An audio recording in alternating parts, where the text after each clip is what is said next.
কেমন আছো তোমরা সবাই? এখন যাচ্ছি কেক আনতে। কেন জানো? আজ হচ্ছে মা বাবার অ্যানিভার্সারি। আমি মাকে সকালে বলেছিলাম যে মা আজ তো তোমাদের অ্যানিভার্সারি। তো মা বলেছিল হ্যাঁ তো অ্যানিভার্সারি তো কি হয়েছে। তারপর আমি আর কিছু বলিনি, কিন্তু আমরা যে অনেক কিছু প্ল্যান করেছি সেটা মা বাবাকে আমরা বুঝতে দিইনি। এটা নিয়ে মা বাবাদের 2 বছর অ্যানিভার্সারি সেলিব্রেশন করা হলো। আগের বছর করা হয়নি কিছু সমস্যার কারণে, সেই 2023-এ ছোট করে সেলিব্রেশন করেছিলাম। তো যাই হোক, তারপর দেখো আমরা এই এগলেস কেকটা পছন্দ করেছিলাম। আর জানো তো, বাড়ি থেকে বেরোনোর সময় আমি বাড়িতে বলে গেছিলাম যে আমি ডাক্তার দেখাতে যাচ্ছি, কিন্তু এত বড় মিথ্যে কথাটা বলার আগে আমার মাথাতে একদমই ছিল না যে আমি আগের দিনে ডাক্তার দেখিয়েছি। কিন্তু বাবা বারবার করে জিজ্ঞেস করছিল যে কি ব্যাপার বৌমা, তুমি তো আগের দিনে ডাক্তার দেখিয়ে এলে, তাহলে আজকে কেন আবার ডাক্তার দেখাতে যাচ্ছ? আর আমি বলেছিলাম ওই যে কালকে ব্লাড টেস্ট করতে আসবে, তার জন্য ডাক্তার আজকে একটু চেক আপ করবে। এই কথাটুকু বলে আমি বেরিয়ে পড়েছিলাম। ওই সময়টা তো কোনো রকম ম্যানেজ করে নিয়েছিলাম, কিন্তু সব থেকে বড় সমস্যা হলো জিনিসপত্র নিয়ে বাড়ি আসার সময়। বাবা যে অন্ধকারের মধ্যে বারান্দায় দাঁড়িয়ে ছিল সেটা আমি আর কর্তামশাই একদমই খেয়াল করিনি। তো আমি কোনো রকম ভাবে ওপরে এসে এইগুলো ওপরে রেখে দিলাম। তবে বাবা পুরো ব্যাপারটা বুঝতে পারলেও আমাদেরকে কিছু বুঝতে দেয়নি। তারপর আমি যখন নিচে নেমে আসি, মা আমাকে জিজ্ঞেস করে কিরে কেক কই? তখন আমি বলেছিলাম তোমরা তো বুড়ো বুড়ি হয়ে গেছো, আবার সেলিব্রেশন করে কি করবে?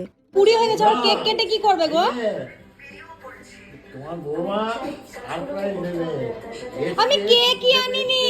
উপরে চলে গেছে, সব উপরে রেখে এসছে। না গো, ওগুলো আমার যাবতীয় জিনিস। আমি বাজারে না না আমি মলে গেছিলাম। ওই জন্য মুখটা বেশি লাগছে। আর কোথাও ডাক্তার দেখাতে যাচ্ছি। কালকে ডাক্তার দেখালে হয়নি, আজকে গেছি। তো ডাক্তারের কাছে যাবো না?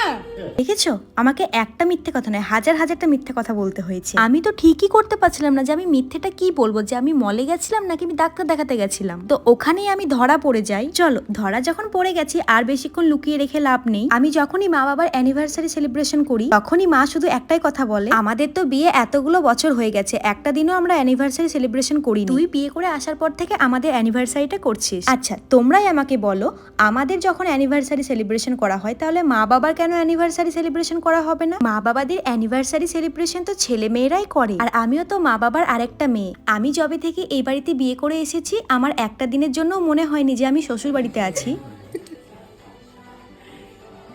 কি ভালোবাসা।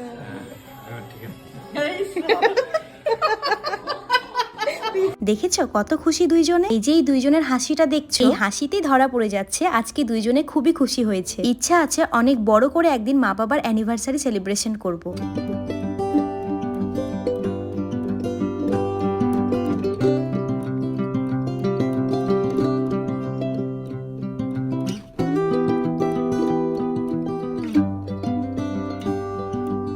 চলো আজকের ভিডিওটা তাহলে আমি এখানে শেষ করলাম। আবার দেখা হবে তোমাদের সাথে অন্য কোনো একটা ভিডিওতে।